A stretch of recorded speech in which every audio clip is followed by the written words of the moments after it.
Assalamualaikum warahmatullahi wabarakatuh. Para siswa yang Bapak banggakan, pada kesempatan ini, siang ini, kita akan melanjutkan kembali, yaitu materi yang belum selesai tentang judul meneladani kehidupan dalam nilai yang terkandung dalam cerpen. Pada kesempatan ini kita akan membahas tentang unsur intrinsik cerpen atau novel ya, yang pada waktu itu belum kita bahas, tapi baru kita sampaikan sedikit saja ya. Nah, marilah kita mulai dengan unsur intrinsik sebuah cerpen. Jadi cerpen itu singkatan dari cerita pendek, selesai dalam satu kali baca, biasanya antara 1.500 sampai 3.000 kata atau 500 sampai 50 kata ya. Halaman juga 6 sampai 10 halaman, hanya berisi satu tema dan satu konflik. Bercerita tentang sepenggal peristiwa dalam kehidupan tokoh. Pengertian unsur intrinsik ada unsur yang membangun sebuah karya sastra dari dalam karya itu sendiri. Sedangkan unsur yang membangun karya dari luar disebut oleh kita di kemarin waktu ketemu ya disebut dengan unsur ekstrinsik. Nah, sekarang macam-macam unsur intrinsik. Yang pertama tema, amanat, latar atau setting, sudut pandang, lalu tokoh dan penokohan, alur, serta gaya bahasa gitu ya, di antaranya. Kita mulai dari tema. Tema adalah permasalahan utama yang menjiwai seluruh cerita atau karangan.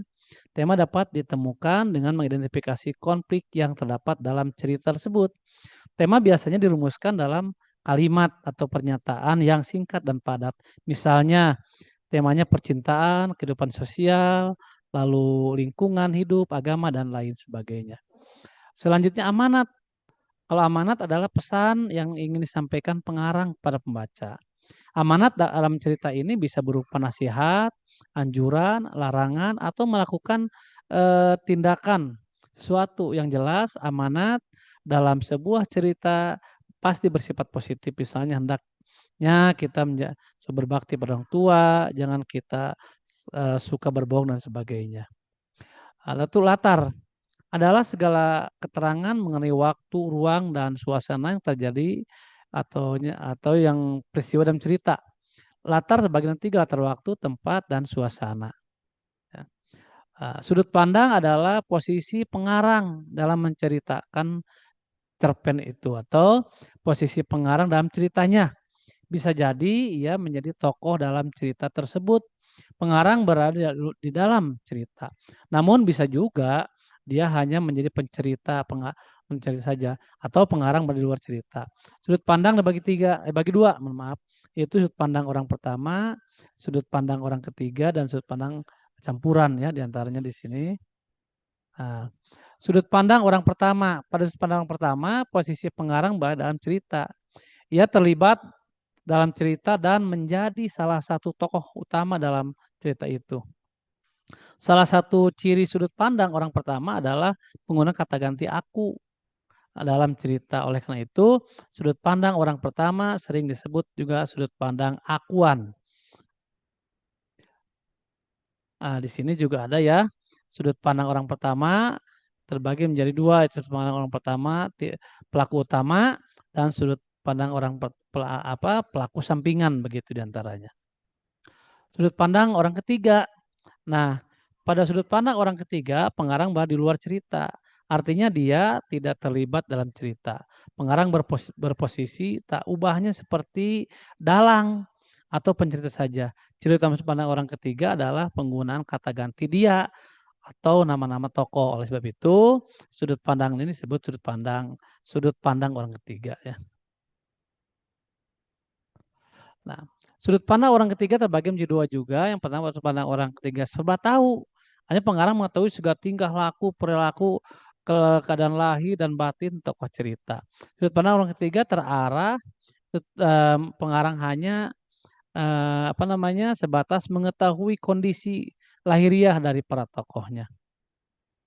Ya, selanjutnya tokoh. Tokoh adalah individu rekaan yang mengalami peristiwa atau berkelakuan, memiliki sifat, watak di dalam berbagai peristiwa dan cerita. Berdasarkan peranannya dalam cerita, tokoh dibedakan menjadi 3, yaitu tokoh utama, tokoh pembantu, dan tokoh figuran. Sedangkan berdasarkan waktunya, tokoh dibagi menjadi 3 juga, yaitu tokoh protagonis, tokoh yang baik ya, tokoh antagonis, tokoh yang jahat, dan tokoh yang tritagonis, tokoh penengah begitu.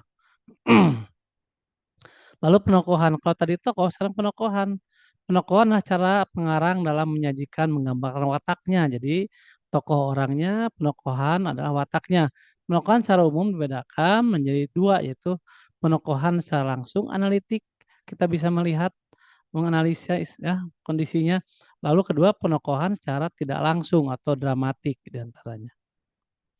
Penokohan langsung artinya pengarang secara langsung menjelaskan watak atau citra dari tokoh tersebut dengan kata-kata. Misalnya bahwa tokoh A adalah orang yang cerewet dan suka mengadu domba. Atau fisiknya tokoh B adalah cantik, rambutnya hitam, tergerai dan sebagainya begitu. Nah, penokohan tidak langsung. Penokohan tidak langsung artinya penggambaran watak, citra atau tokoh dilakukan dengan tersamar. Pada penokohan jenis ini, pembaca bisa menyimpulkan watak seorang tokoh dari pikiran tokoh, dialog atau ucapan tokoh, tingkah laku tokoh, lingkungan sekitar tokoh, reaksi, tanggapan dari tokoh lain, keadaan fisik dan diantaranya. Alur atau plot. Alur dan cerita ya adalah rangkaian jalinan antar peristiwa, lakuan dalam cerita. Sebuah cerita sebenarnya terdiri dari berbagai peristiwa yang memiliki hubungan sebab akibat. Misalnya karena ada peristiwa satu, pacarnya lari, maka akibatnya terjadi peristiwa dua, tokoh A frustasi. Jalinan itu dinamakan alur atau plot. Nah, jenis-jenis alur, alur maju atau alur lurus ya, rangkaian peristiwa bergerak maju dari awal ke akhir. Alur mundur, jalur flashback, rangkaian peristiwanya bergerak mundur dari akhir ke awal atau setback ya. Alur campuran, maju mundur, rangkaian peristiwa bergerak secara acak-acak diantaranya. Plot di sini ada ya. Pertama pengenalan tokoh atau latar, lalu pemunculan masalah atau konflik, klimak. Setelah klimak mereda dan terjadi penyelesaian. Itu pola atau tahapan alur di antaranya. Gaya bahasa pengarang adalah cara pengarang mengungkapkan ceritanya melalui bahasa yang digunakan. Setiap pengarang memiliki gaya bahasa masing-masing. Ahmad Tohari misalnya, dia banyak menggunakan kalimat-kalimat yang indah dan kuat untuk mendeskripsikan latar dalam ceritanya. Kunto Wijoyo banyak menggunakan idiom-idiom Jawa dalam ceritanya. Unsur ekstrinsik nih yang membangun yang keduanya adalah ada nilai-nilai dalam cerita, latar belakang kehidupan, situasi sosial ketika cerita itu diciptakan. Itu unsur ekstrinsik, unsur pembangun dari luar ya. Nah, kalau ada pertanyaan dari kalian, jika tidak ada bagus. Sekarang giliranmu untuk mengerjakan tugas yang Bapak kirimkan nanti diantaranya ya. Nah, mungkin pertanyaannya yang pertama adalah apakah tema cerpen tersebut, apakah pesan ya, moral yang terkandung dalam cerpen, apakah sudut pandang digunakan dalam tersebut, apakah alur yang digunakan dalam cerpen tersebut, jelaskan tokoh ibu dalam tukang jahit, nanti Bapak kirim itunya, teks cerpennya ya. Tema kehidupan sosial masyarakat yang mengalami pergeseran tradisi menjelang Lebaran, amanat hendaknya kita menghargai profesi. Para siswa mungkin itulah yang dapat Bapak sampaikan untuk saat ini, yaitu melengkapi materi, mendalami atau meneladani nilai kehidupan dalam cerpen. Yang pertama Bapak sampaikan secara garis besar pada waktu itu, yang kedua adalah tentang yang disebut dengan unsur ekstrinsik ya. Mungkin terima kasih Bapak sampaikan, mudah-mudahan kalian dapat memahami dan insya Allah lain waktu, lain kesempatan kita